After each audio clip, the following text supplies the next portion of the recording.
My child, I know there have been experiences in your life that hurt deeply, moments you never expected to face, and seasons that left you wondering why you had to go through them. I want you to remember that your pain does not have to be meaningless.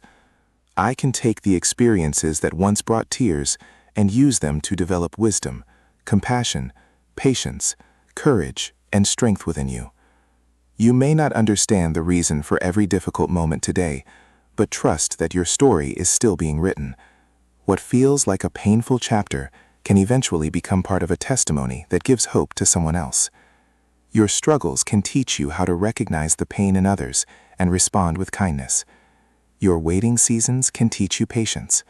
Your challenges can strengthen your faith and help you discover courage you never knew you had.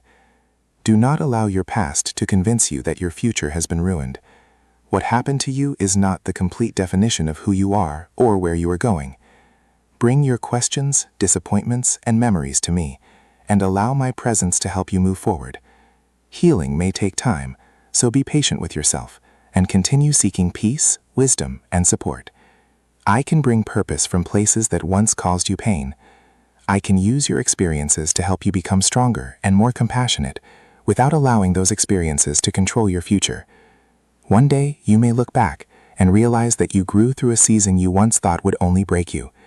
Your story can become a source of encouragement, not because the pain was good, but because you did not let it have the final word. Keep trusting me through the process. Keep walking forward, even when your steps feel small. I am guiding you toward a future filled with hope, purpose, growth, and new possibilities. Your pain is not the end of your story. I am still writing your story, and there is purpose ahead. Amen.